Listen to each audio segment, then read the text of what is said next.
بسم اللہ الرحمن الرحیم۔ دوستو، امید کرتا ہوں آپ خیریت سے ہوں گے۔ اولاد نرینہ کا ایک بہت ہی خاص عمل، خاص ایک وظیفہ، ایک قرآن پاک سے آپ کو وظیفہ بتانے والا ہوں۔ قرآن پاک کی ایک آیت ہے، بہت ہی خاص یہ وظیفہ اولاد کے لیے۔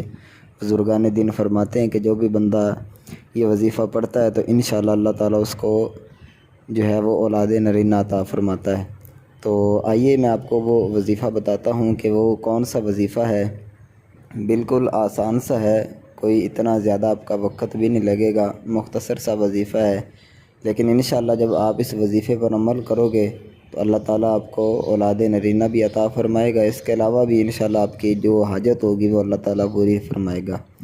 تو آئیے وظیفے کی طرف۔ اب آپ نے کیا کرنا ہے، آپ نے عشاء کی نماز پڑھنی ہے، ٹھیک ہے۔ نمازیں آپ نے 5 وقت پڑھنی ہے۔ اب بعض اوقات کیا ہوتا ہے کہ جب وظیفہ بتایا جاتا ہے کہ آپ نے اس نماز کے بعد پڑھنا ہے تو وہ پھر باقی نمازیں جو ہے نا کبھی پڑھ لی کبھی نہ پڑھی۔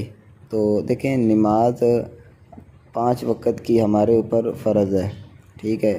سب سے بڑا وظیفہ یہی ہے نماز کا۔ تو آپ جب نماز پڑھو گے تو پھر انشاءاللہ یہ جتنے بھی وظائف ہیں ان کے اندر بہت زیادہ تاثیر پیدا ہو جاتی ہے اور پھر آپ کی دعائیں اللہ تعالیٰ قبول فرماتا ہے۔ تو آپ نے عشاء کی نماز پڑھی، اس کے بعد آپ نے جو ہے وہ باوضو بیٹھ کر 11 مرتبہ درود شریف پڑھا۔ اس کے بعد 313 مرتبہ ایک آیت ہے، رب لا تذرنی فردا وانت خیر الوارثین، ٹھیک ہے۔ یہ سورۃ الانبیاء کی آیت نمبر ہے 89۔